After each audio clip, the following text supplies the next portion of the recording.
बिस्मिल्लाहिर्रहमानिर्रहीम। अस्सलाम वालेकुम बीकॉम पार्ट 2 स्टूडेंट्स। बेटा आज हम लोग अपना एडवांस अकाउंटिंग का चैप्टर स्टार्ट करने जा रहे हैं जिसका नाम है रेशो एनालिसिस।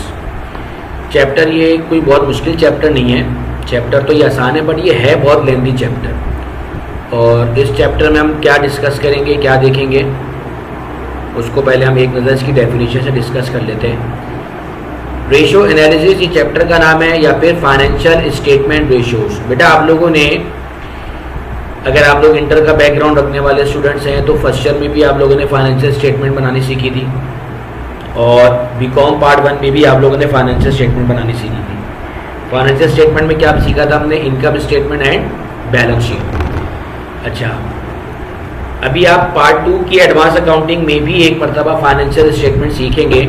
वैसे तो रेशो से पहले मैं वो आपको स्टेटमेंट सिखा देता हूँ, फाइनेंशियल स्टेटमेंट का चैप्टर हो जाता है, लेकिन आप लोगों की ही सलाह मशवरे से मैंने बजाय फाइनेंशियल स्टेटमेंट का चैप्टर शुरू करने के मैंने आप लोगों को रेशो का चैप्टर शुरू करा है। लेकिन चूंकि फाइनेंशियल स्टेटमेंट आप लोगों ने पार्ट 1 में पढ़ा हुआ है, इनकम स्टेटमेंट और बैलेंस शीट, तो इसलिए आपको कोई मुश्किल नहीं होगी।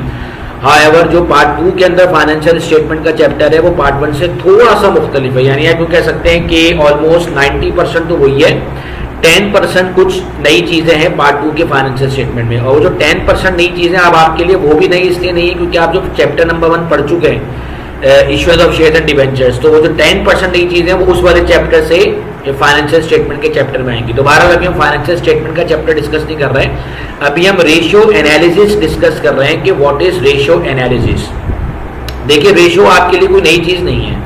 रेशो गलत आप लोगों ने पहले भी पढ़ा हुआ है। रेशो का अगर मैं उर्दू में तर्जुमा करूं तो रेशो का मतलब होता है तनासुब, यानी कौन सी चीज किस चीज का कितना तनासुब है। नहीं समझे? यानी मिसाल के तौर पे आप लोग जब खाना बनाते हैं तो खाने बनाने में भी तो आप लोग जो है वो किसी न किसी तनासुब से कोई चीज ऐड करते हैं अपनी हांडी के अंदर।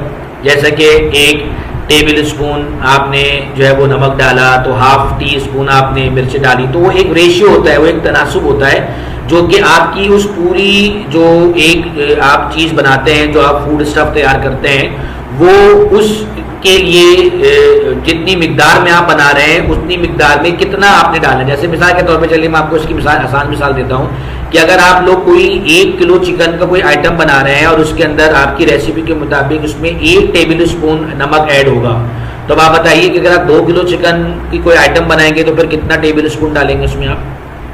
ऑब्वियसली 2 टेबल स्पून डालेंगे नमक क्या।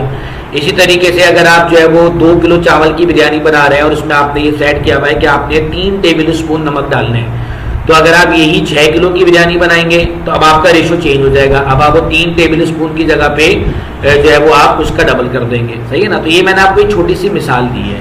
यानी अगर आपको ये रेशो एनालिसिस का चैप्टर समझना है तो ये मैंने आपको आपके किचन से रिलेटेड एक मिसाल दे दी कि किस तरीके से जो है वो आपने इसको समझना है। तो आइए पहले हम देखते हैं कि इस रेशो का आपके चैप्टर से क्या रिलेशन है। सही है? पहले तो एक बात ध्यान में रखिएगा कि ये जो हम रेशो एनालिसिस का चैप्टर पढ़ रहे हैं ये हम अपने फाइनेंशियल स्टेटमेंट से पढ़ रहे हैं। फाइनेंशियल स्टेटमेंट आप लोगों ने अब तक 2 पढ़े, कौन कौन से?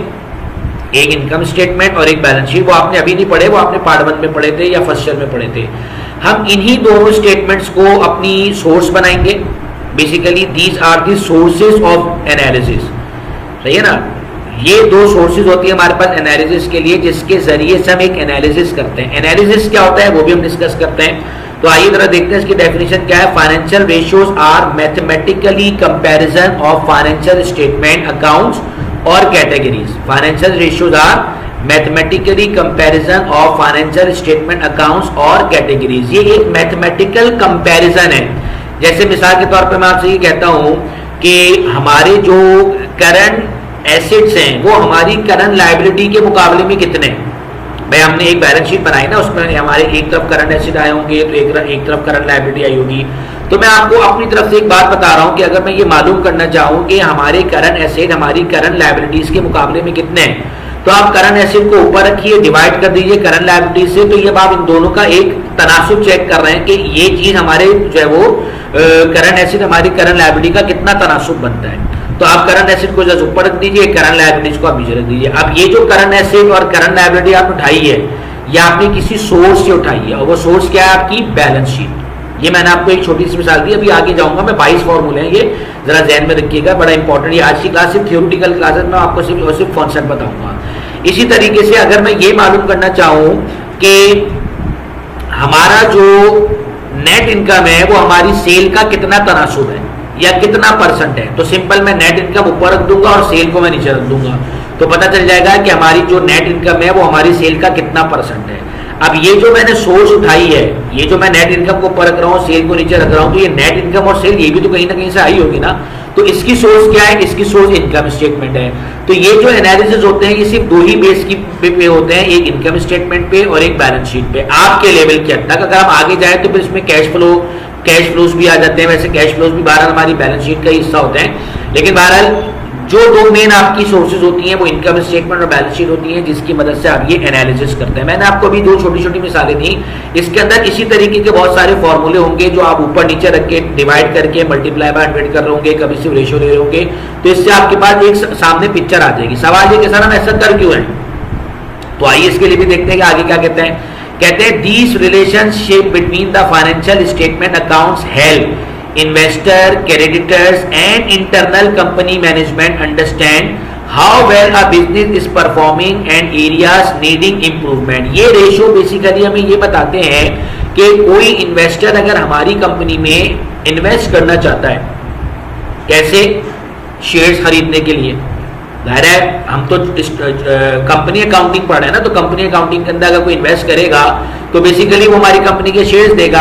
अब अगर वो हमारी कंपनी के शेयर्स देगा तो वो जाहिर है किसी लालच में लेगा। वो उसकी लालच क्या होगी शेयर्स देने की, कि या तो मुझे उसमें कैपिटल गेन मिले। कैपिटल गेन किसे कहते हैं कि भाई मैंने एक शेयर अगर 12 रुपए में लिया है तो मुझे लगता ये है कि महीने 2 महीने के बाद ये 17 रुपए 18 रुपए में हो जाएगा, तो मुझे एक शेयर पे 5-6 रुपए बच जाएंगे। वो 1 लाख शेयर उठा लेता है और आगे 5-6 रुपए के हिसाब से प्रॉफिट लेके आगे 5-6 लाख में बेच देता है। तो वो पहले तो देखेगा ना, वो पहले आपके एनालिसिस करेगा कि क्या कंपनी में इतना दमखम है, क्या कंपनी में इतनी एहलियत है कि कंपनी मुझे आगे कुछ प्रॉफिट दे सकती है। तो वो इसके लिए कोई बहुत लंबी लंबी बैलेंस शीट नहीं पड़ेगा। वैसे इन कंपनी की इनकम स्टेटमेंट और बैलेंस शीट इजीली अवेलेबल होती है। आप स्टॉक एक्सचेंज जाए, वहां पे आपको एक कंपनी की पिछले 2 साल की कंपैरिजन इनकम स्टेटमेंट और बैलेंस शीट गिवन होती है, लेकिन चूंकि उसमें वैल्यूज बहुत बड़ी बड़ी मिलियंस और बिलियंस में होती हैं तो उसको कंपेयर करना मुश्किल होता है। तो आप साथ में रेशियो एनालिसिस भी देते हैं। चंद रेशियो ऐसे होते हैं जो कि कंपनी अपनी फाइनेंशियल एनुअल फाइनेंशियल रिपोर्ट के अंदर जब अपनी इनकम स्टेटमेंट बैलेंस शीट देती है तो उनमें बहुत से रेशियोज भी नीचे देती है, ताकि आप बजाय पूरी बैलेंस शीट पढ़ने के सिर्फ उन रेशियो का एनालिसिस कर लें तो आपको कंपनी के बारे में सब पता चल जाएगा, आपको बहुत मेहनत जरूरत नहीं है।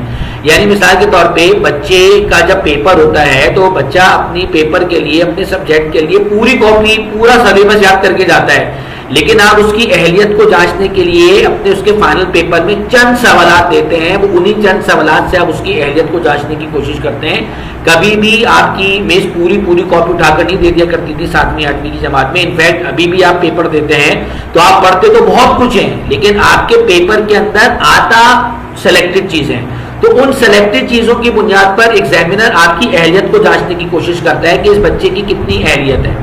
अब कभी ऐसा होता है कि आप वैसे तो बड़े अहल हैं, लेकिन आपने एक ऐसा सवाल याद करने से छोड़ दिया जो उसने सवाल में दे दिया, तो बजाय उसकी नजर में आपकी अहलियत क्या होगी, थोड़ी सी कम होगी, आप अपने मार्क्स कम लेंगे। और बाज़ औक़ात आप इतनी अच्छी तैयारी करके जाते हैं कि वो कहीं से भी दे दें तो आप सभी कुछ अटेम्प्ट कर सकते हैं, और आपका जब पेपर एग्जामिनर के पास जाएगा तो वो आपके लिखे हुए पेपर से आपकी अहलियत को फटाफट जांच लेगा कि हाँ भाई इसको सब कुछ आता है। तो ये जो रेशियोज होते हैं ना, ये हम इसलिए कैलकुलेट करते हैं ताकि ये जो इन्वेस्टर हैं, जो कंपनी के बाहर के लोग हैं, जो हमारी कंपनी पे नजर रखे हुए हैं और चाहते हैं कि वो हमारी कंपनी में इन्वेस्ट करके कुछ कमाएं, तो वो इन रेशियोज को चेक करते हैं ताकि जो है वो उन रेशियोज की मदद से वो ये जांच सकें कि आया इस कंपनी में इतनी अहलियत है। अब आप मिसाल के तौर पे बैंक से कर्जा लेने चाहते हैं, अब बैंक जब आपको कर्जा देगा तो बैंक आपकी कंपनी की अहलियत को देखेगा कि क्या आपकी कंपनी में इतनी अहलियत है कि अगर आपको कर्जा दिया जाए 10 करोड़ रुपए का तो आपकी कंपनी वापस भी कर सकती है। तो इसके लिए बैंक को आपकी रिपोर्ट्स देखनी पड़ेंगी, आपके पिछले सालों का जो है वो मुनाफा देखना पड़ेगा कि आया आप पिछले 5 साल के अंदर कैसा परफॉर्म करते हुए आ रहे हैं। आया ऐसा तो नहीं कि आपकी कंपनी कमा कुछ रही नहीं है और आप चले गए बैंक से कर्जा लेने के लिए। जाहिर है जब आप कुछ कमा नहीं रहे और बैंक से कर्जा लेने के लिए जा रहे हैं तो बैंक का कर्जा कैसे अदा करेंगे, सही है। तो अगर आपको बैंक का कर्जा अदा करना है और आप बैंक से कर्जा ले रहे हैं तो बैंक आपका रेशियो देखेगा, एनालिसिस करेगा कि आया इसमें इतनी एहलियत है कि ये मेरा कर्जा वापस कर सकेगा। अब इसके लिए एक तो ये कि हम कंपनी की पूरी इनकम स्टेटमेंट और पूरी बैलेंस शीट को देखें, जिनमें वैल्यूज भी मिलियंस और बिलियंस में होती हैं, उससे एनालिसिस मुश्किल हो जाता है। आप उन्हीं वैल्यूज को जब डिवाइड करके रेशियो की शक्ल में लाते हैं, एक तनासुब की शक्ल में लेकर आते हैं, तो वो आपके लिए, आपके इन्वेस्टर, क्रेडिटर के लिए, आपके जो है वो शेयर होल्डर के लिए, स्टेक होल्डर के लिए एनालिसिस करना आसान हो जाता है। सही है? तो इसलिए हम ये एनालिसिस करते हैं ताकि जो हमारी कंपनी के बाहर के लोग हमारी कंपनी पे नजर रखे हुए हैं और हमारे पास इन्वेस्ट करना चाहते हैं या फिर हम किसी से कर्जा लेना चाहते हैं, तो उसके सामने जब ये एनालिसिस होगा तो वो इस एनालिसिस की बुनियाद पर हमें जांचेगा कि आया हम लोग अच्छा परफॉर्म कर रहे हैं, हमारी कंपनी की परफॉर्मेंस अच्छी है, तो फिर वो आगे हमें इसका जो है वो कर्जा देने वाला होगा तो कर्जा देगा, इन्वेस्ट करने वाला होगा तो इन्वेस्ट करेगा। लेकिन अगर हमारे एनालिसिस ये बता रहे हैं, हमारे रेशियोज ये बता रहे हैं कि हमारी कोई अच्छी अहलियत नहीं है, हम कोई अच्छा परफॉर्म नहीं कर रहे, तो ना कर्जा देने वाला हमें कर्जा देगा और ना ही इन्वेस्ट करने वाला हमारी कंपनी में इन्वेस्ट करेगा। तो रेशियो से जो है वो डिसीजन लेना आसान हो जाता है। ये रेशियो डिसीजन लेने के लिए होते हैं। तो होपफुली इतनी डेफिनेशन से आपको बहुत सारी बात समझ में आ गई होगी। तो वैसे तो खैर ये आगे की चीज बहुत ज्यादा इंपॉर्टेंट नहीं है, लेकिन मैं बता देता हूँ। Financial ratios are the most common and widespread tool used to analyse a business financial standing. ये बातें मैं आपको अब इससे पहले बता चुका हूँ। Ratios are easy to understand and simple to compute. They can also be used to compare different companies in different industries. अब देखिए हर कंपनी अपनी अपनी फाइनेंशियल स्टेटमेंट के एनालिसिस करती है और जब ये अपनी अपनी रिपोर्ट्स जो है पब्लिश करते हैं फाइनेंशियल स्टेटमेंट की, तो उन रिपोर्ट्स में ही इनके ये रेशियोज भी होते हैं। अब आपके पास मिसाल के तौर पे 5 कंपनी की रिपोर्ट्स पड़ी हुई हैं, ए कंपनी, बी कंपनी, सी कंपनी, डी कंपनी, ई कंपनी। इन पांचों कंपनी का पिछले 2 साल का comparison, income statement, balance sheet होगी और नीचे इनके एनालिसिस भी होंगे। तो अब आप इनके एनालिसिस से हर कंपनी को जान सकते हैं कि कौन सी कंपनी में कितना दम है। मिसाल के तौर पे मैं कहता हूं कि ए कंपनी के जो करंट एसेट्स हैं वो मिसाल के तौर पे 2 हिस्से हैं उनकी करंट लायबिलिटी के मुकाबले में, यानी करंट लायबिलिटी 1 है तो करंट एसेट 2 है। ये बहुत अच्छी बात है कि आपके पास जो करंट कर्जा है वो 1 रुपया है मिसाल के तौर पे, तो आपके पास उस 1 रुपये को अदा करने के लिए 2 रुपए के करंट एसेट भी हैं। तो हम ये बोलेंगे कि ये एक अच्छी बात है, ये एक अच्छा लिक्विडिटी रेशियो है, क्योंकि कंपनी जो है वो किसी जो है वो नुकसान के बयाने पे नहीं खड़ी हुई। कल को अगर हमारे करंट लायबिलिटी वाले मुतालबा करते हैं कि हमारे पैसे दो, तो हमारे पास इतने करंट एसेट हैं कि हम उसको जो है वो उसमें से अपने करंट लायबिलिटी अदा कर सकते हैं। लेकिन अगर दूसरी कंपनी का रेशियो देखें तो उसका करंट एसेट भी 1 रुपया और उसकी करंट लायबिलिटी भी 1 रुपया है। यानी अगर करंट लायबिलिटी वाले मुतालबा करते हैं कि लाओ हमारा पैसा हमें वापस करो, तो आपके पास करंट एसेट भी सिर्फ 1 ही रुपया है। जब आप उसको वो 1 रुपया भी दे दोगे तो आपके पास तो कुछ भी नहीं बचेगा। तो हम ये बोलेंगे ये बैड रेशियो है। तो एक गुड रेशियो हो गया, एक बैड रेशियो हो गया। तो ये रेशियो से पता लगता है कि कंपनी के रेशियो अच्छे हैं या बुरे हैं। ये भी मैं आपको थोड़ी देर बाद जो है वो रेशियोज पे लेके जाऊंगा तो वहां बताऊंगा। Okay, since a ratio is simply a mathematically comparison based on proportion, big and small companies can be used ratios to compare their financial information. In a sense, financial ratios don't take into consideration the size of a company or industry. Financial ratio का इससे कोई मतलब नहीं है कि company बड़ी है या छोटी है। हर बड़ी छोटी कंपनी जब अपने स्टेटमेंट्स जो है वो फाइनेंशियल स्टेटमेंट पब्लिश करती है तो उसके साथ ही बहुत इंपॉर्टेंट रेशियोज भी उसके अंदर जो है वो शामिल करती है, ताकि जो लोग पूरी रिपोर्ट ना पढ़ सके, ना समझ में आए, वो रेशियो से हमारी जो है वो जांच पड़ताल कर लें कि हमारे रेशियो हमारी कंपनी के बारे में क्या बताते हैं। Ratios are just a raw computation of financial position and performance. और ये आपकी एक रॉ कंप्यूटेशन होती है, यानी आपको डिसीजन लेने में आपके लिए हेल्पफुल होती है। वो तो जब इन्वेस्टर इन्वेस्ट कर देगा, क्रेडिटर आपको कर्जा फराहम कर देगा, उसके बाद जो है वो क्या होता है वो तो फिर बात की कहानी है।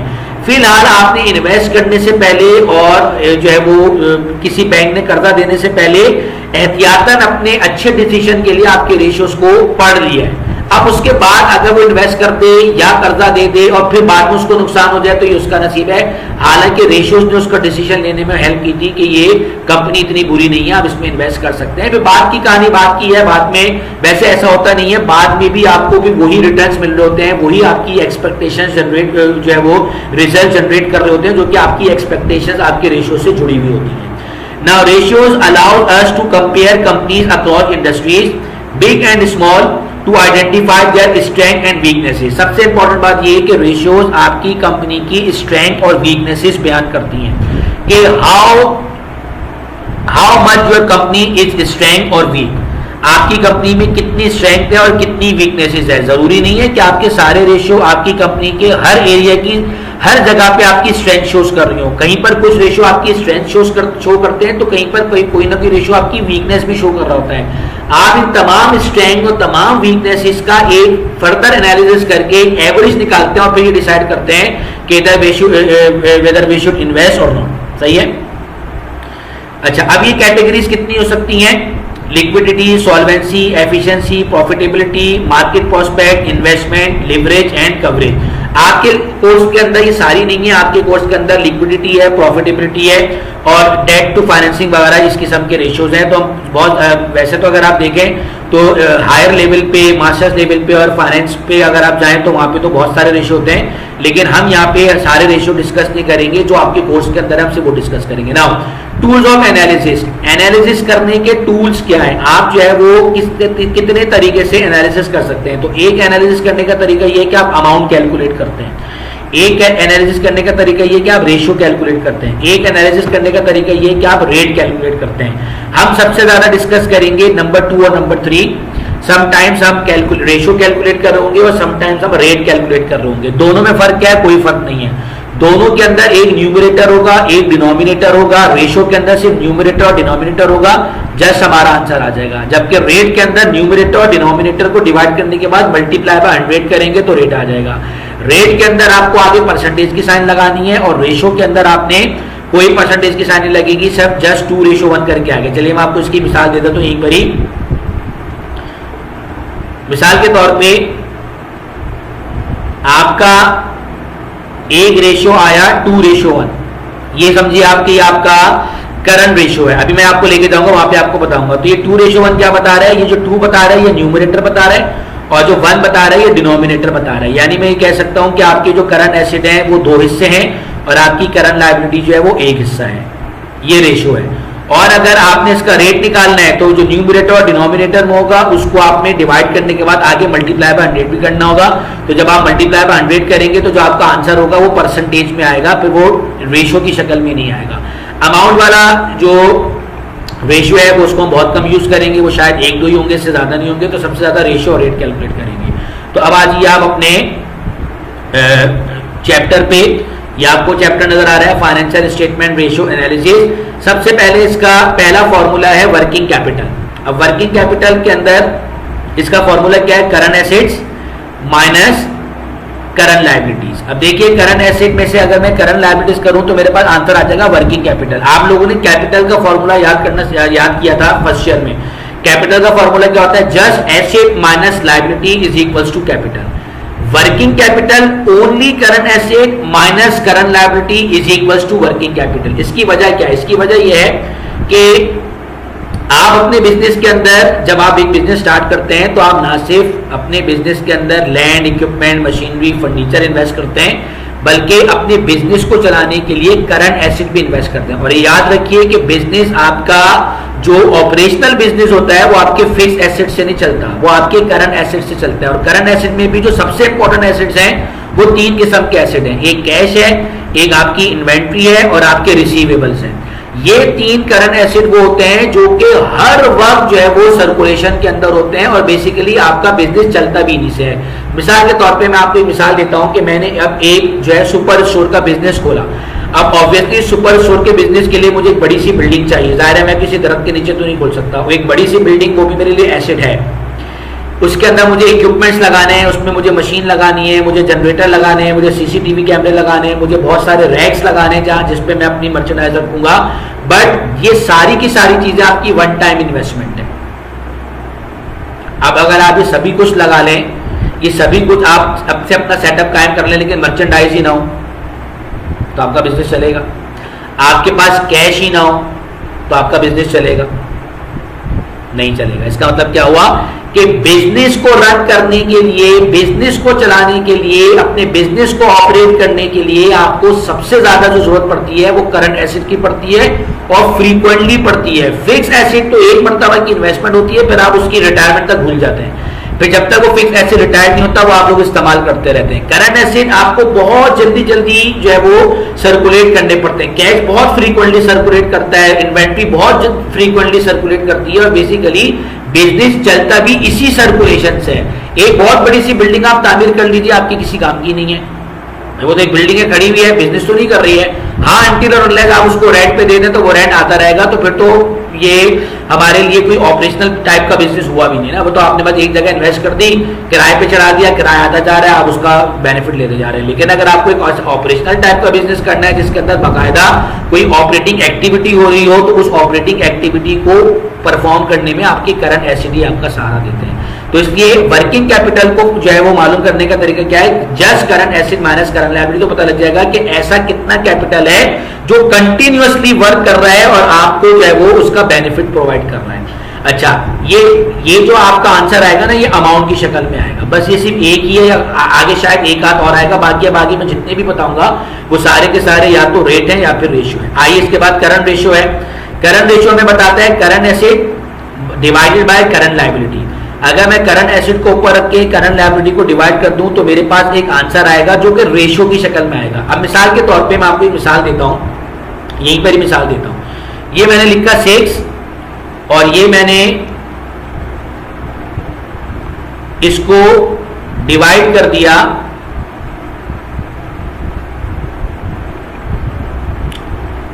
अच्छा, ये थोड़ा सा प्रॉब्लम कर रहा है, मैं आपको ऐसी ज़बानी मिसाल देता हूं। मैंने कहा ऊपर 6 है और डिवाइड कर दिया मैंने 2 से। अब आप खुद ही इसको माइंड में कैलकुलेट कीजिए। मैं नीचे 2 को काटूंगा, 1 लिखूंगा, और ऊपर 6 को काटूंगा, 3 लिखूंगा।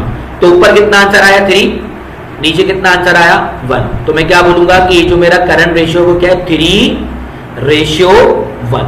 अच्छा, यही जब आप कैलकुलेटर में करेंगे तो कैलकुलेटर हमेशा न्यूमरेटर का आंसर देता है, वो डिनोमिनेटर का आंसर कभी भी नहीं देता।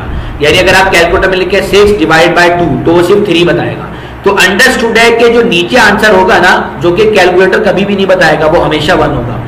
कैलकुलेटर आपको ऊपर न्यूमरेटर वाला आंसर बताएगा। तो इसका स्टैंडर्ड कहते हैं कि स्टैंडर्ड बेहतर है कि 2:1 होना चाहिए।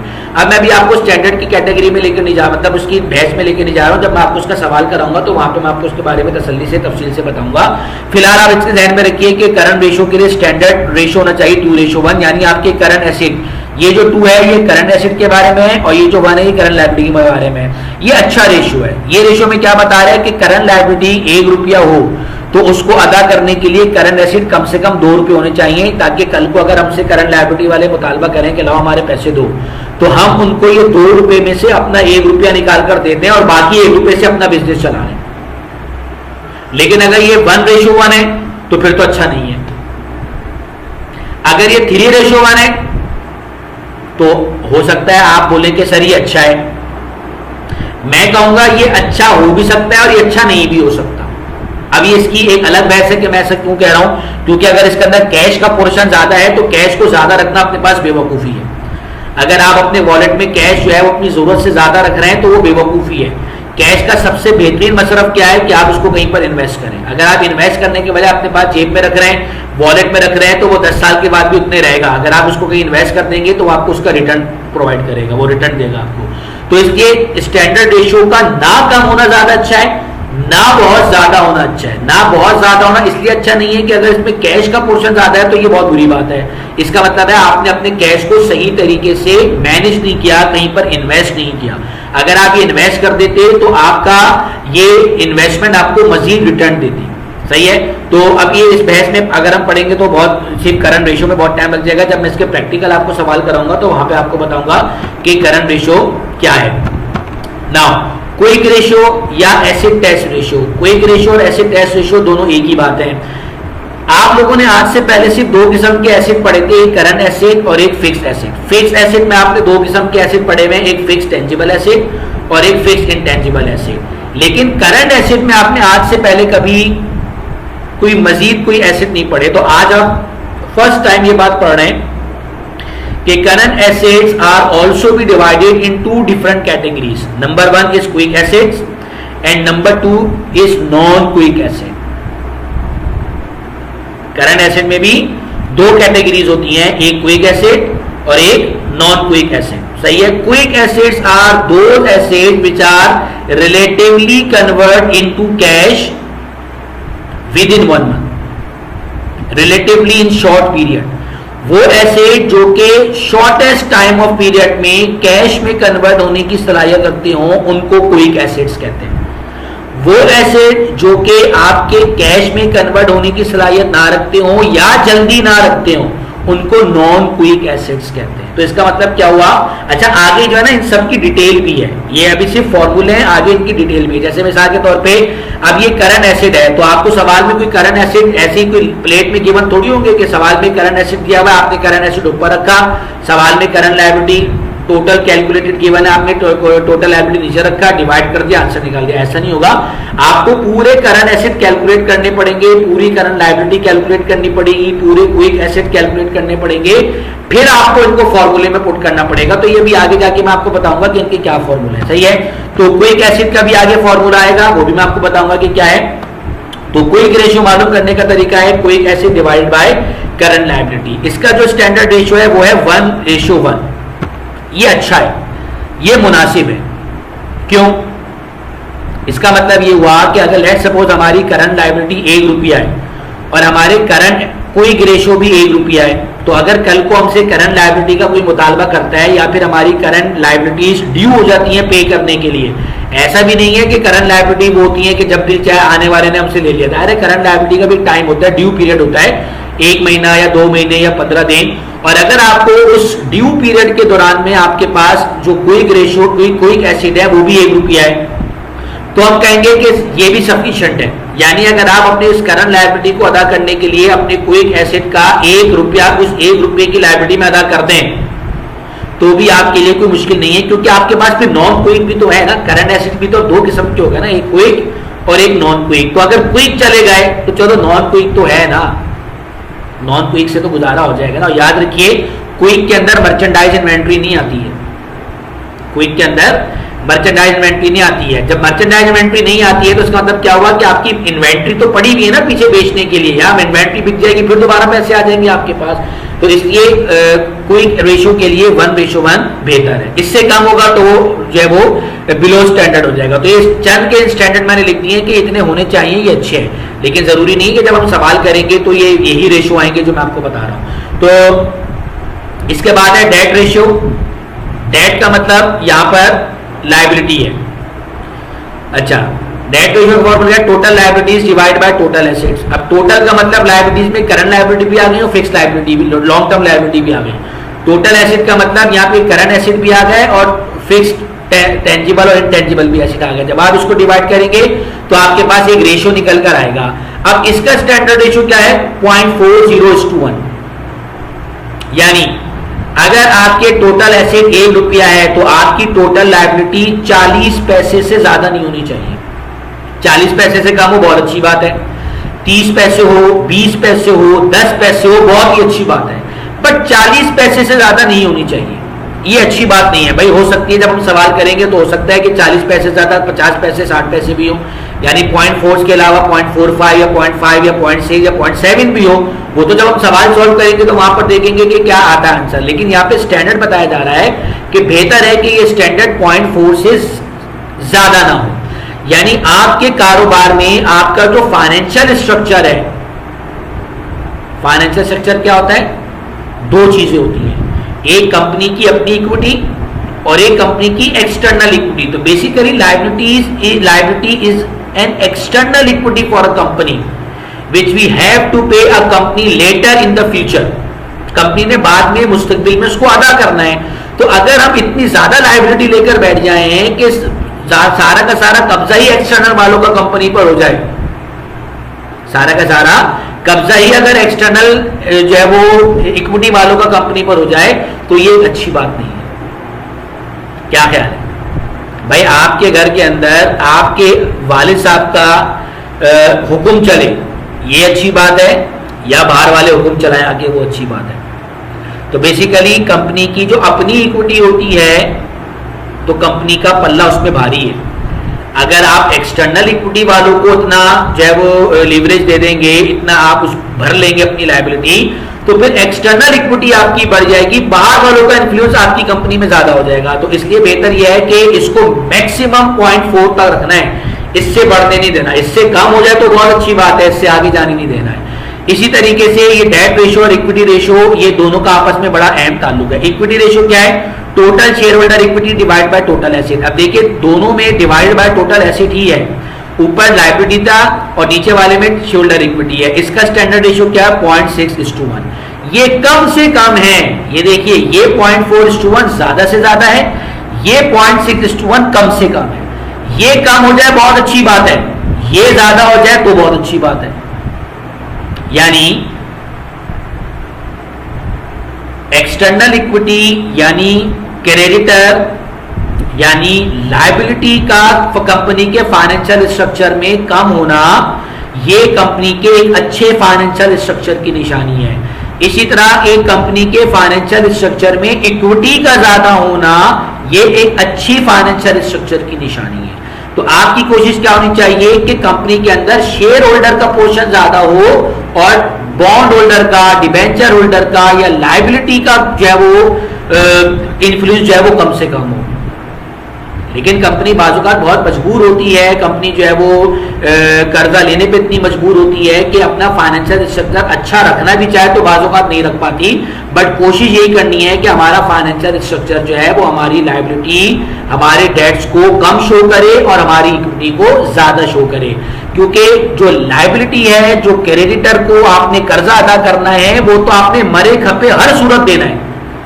आपके ऊपर चाहे मुसीबत आन पड़े, आपकी कंपनी नुकसान में जा रही हो, आपकी कंपनी का दिवालिया निकल गया हो, आप शेयर होल्डर को दिलासा दे देंगे। आप शेयर होल्डर को बोलेंगे भाई तुम तो अपने हो, तुम तो खामोश हो जाओ, तुम तो जो है वो मेरे ऊपर जो है वो इतना अजाब ना बनो, वो तो पराया है, उसको तो देना ही देना है, वो तो खामोश ही नहीं होगा, वो तो मुझे कोर्ट में लेके चला जाएगा, वो तो मुझसे हर सूरत में इंटरेस्ट लेकर रहेगा।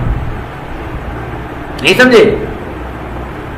जो अपने होते हैं ना अपने, उनको तो कहा जाता है कि भाई रूखी सूखी खा लो, थोड़ा गुजारा कर लो, अल्लाह मालिक के हालात अच्छे हो जाएंगे तो कर लेंगे।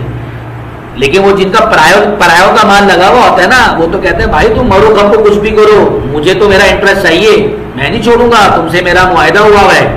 इसलिए शेयर होल्डर को तो आप दिलासे दे देते हैं। शेयर होल्डर को तो आप इस साल डिविडेंड ना दो, अगले साल भी ना दो, वो कोई क्लेम नहीं कर सकता, वो कोई आपको कोर्ट में नहीं ले जा सकता। आप तो पूरी की पूरी अपनी जो है वो बैलेंस शीट सामने रख देंगे, इनकम स्टेटमेंट, कि भाई हमारे पास है ही तो हम शेयर होल्डर को कहां से दें।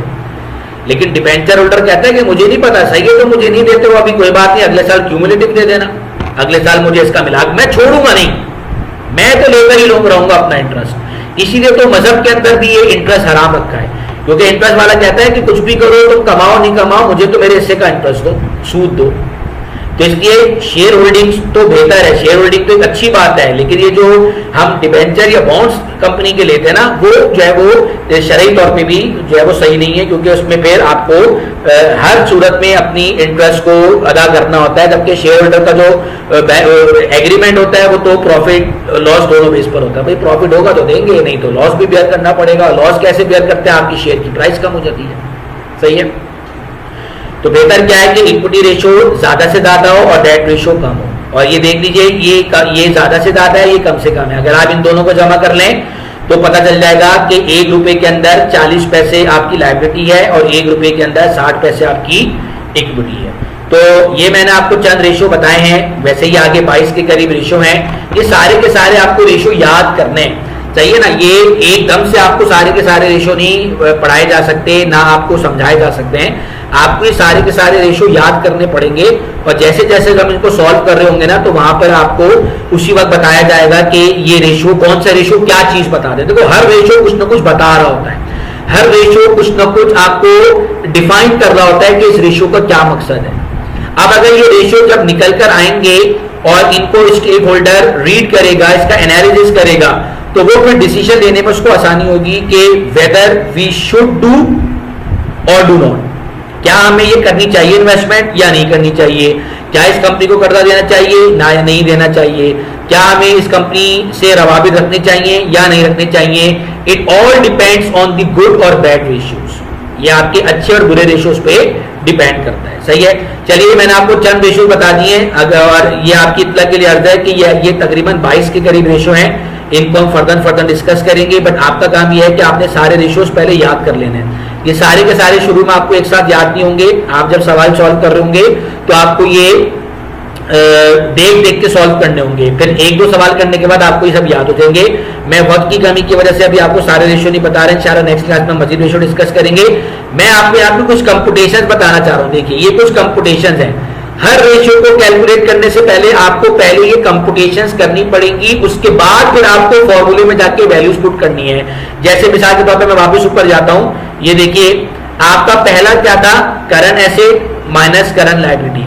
इसी तरीके से करंट रेशियो में क्या था, current asset divided by current liability. इसी तरीके से डेट रेशियो क्या था, total liabilities divide by total asset. Equity ratio क्या था, total shareholder equity divide by total asset. अब ये आपको गिवन नहीं होंगे, ये आपको कैलकुलेट करने पड़ेंगे। इसके लिए हम आपको बता रहे हैं कैसे कैलकुलेट होंगे। देखिए करंट एसेट को ऐसे कैलकुलेट करना है, जितने करंट एसेट है वो सारे ले लेंगे आप। ये नेट अकाउंट रिसीवेबल का मतलब क्या है कि आपने इसमें से allowance for bad debt minus करना है। अब ये देखिए सारे करंट एसेट हैं। अब ये सारे गिवन हो सारे ले लो, 3-4 गिवन हो 3-4 गिवन ले लो। फिक्स एसेट कैसे कैलकुलेट करेंगे, जितने भी टेंजिबल फिक्स एसेट हैं, land, building, furniture, equipment, machinery. Land पे तो डेप्रिसिएशन नहीं होता, बाकी जितने भी फिक्स एसेट हैं सबका डेप्रिसिएशन माइनस करके जो नेट आंसर आएगा वो टेंजिबल, और जितने भी इनटेंजिबल हैं वो सबको जमा करा लेंगे तो फिक्स एसेट आ जाएंगे। अब ये करंट एसेट काम आएंगे हम कहाँ पे, दो जगह पे, एक वर्किंग कैपिटल में और एक करंट रेशियो में। फिक्स एसेट हमारे सिर्फ फिक्स एसेट कहीं पर काम नहीं आएंगे, टोटल एसेट काम आएंगे कहां पे, जब हम डेट रेशियो और इक्विटी रेशियो कैलकुलेट कर रहे होंगे। तो जो करंट एसेट आपने ऊपर कैलकुलेट किए होंगे वो, और जो फिक्स एसेट का टोटल आएगा वो, इन दोनों को जमा कर देंगे तो हमारे पास क्या आ जाएंगे, टोटल एसेट। फिर करंट लायबिलिटी है। अब देखिए ऊपर जब हम वर्किंग कैपिटल कैलकुलेट कर रहे होंगे या करंट रेशियो कैलकुलेट कर रहे होंगे तो हमें सिर्फ करंट लायबिलिटी चाहिए। तो ये करंट लायबिलिटीज मैक्सिमम आपको सवाल में गिवन हो सकती हैं। तो अगर ये सारी गिवन हो सारी ले लीजिए, 2-3-4 गिवन हो तो वो ले लीजिए। इसी तरीके से लॉन्ग टर्म लायबिलिटी, अकेली लॉन्ग टर्म लायबिलिटी हमारे कहीं काम नहीं आएगी, लेकिन जो लॉन्ग टर्म लायबिलिटी है उसको आप करंट में मिक्स नहीं करेंगे। अगर आप करंट में मिक्स कर देंगे तो आपका आंसर गलत हो जाएगा, इसलिए ध्यान में रखिए ये सब आपको याद करनी है। नेक्स्ट क्लास से पहले इसका रिव्यू कर लीजिएगा। लेकिन आपको टोटल लायबिलिटीज काम आएंगी, कहां पर काम आएंगी टोटल लायबिलिटी, जब आप डेट रेशियो कैलकुलेट कर रहे होंगे। अभी थोड़ी देर पहले आपने ऊपर करंट लायबिलिटी अलग कैलकुलेट की थी, लॉन्ग टर्म लायबिलिटी अलग कैलकुलेट की थी। अब आप इन करंट लायबिलिटी और लॉन्ग टर्म लायबिलिटी दोनों को ऐड कर लेंगे तो आपके पास क्या आंसर आ जाएगा, टोटल लायबिलिटीज। तो ये आपको सब पहले कैलकुलेट करना है। आप याद रखिए आपका आधा टाइम तो सिर्फ इस कैलकुलेशन में गुजर जाएगा, बल्कि आपका 2/3 टाइम सिर्फ इस कैलकुलेशन में गुजर जाएगा। फॉर्मूला पुट करना कोई मुश्किल नहीं है, असल ये कंप्यूटेशन है। अगर ये कंप्यूटेशन आपने सही नहीं की तो वो फॉर्मूले में वैल्यूज भी सारी गलत जाएंगी, फिर आपके आंसर भी गलत आएंगे, रेशियोज भी गलत आएंगे, फिर आपके मार्क्स भी कटेंगे। सब मार्क्स नहीं कटेंगे, जहां पर गलती होगी वो मार्क्स आपके कटेंगे। तो इसलिए कैलकुलेशन बड़ी इंपॉर्टेंट है। मैं एक दो और बताता हूं, क्लास को हम वाइंड अप करते हैं। फिर इसके बाद शेयर होल्डर इक्विटी सबसे इंपॉर्टेंट है। आप लोगों ने फर्स्ट चैप्टर में पढ़ी थी, शेयर होल्डर इक्विटी कैलकुलेट करने के लिए 5 आइटम होते हैं। एक शेयर्स कैपिटल, एक शेयर्स प्रीमियम, अगर शेयर्स प्रीमियम तो ऐड कर देंगे, एक शेयर डिस्काउंट वो आप माइनस करेंगे।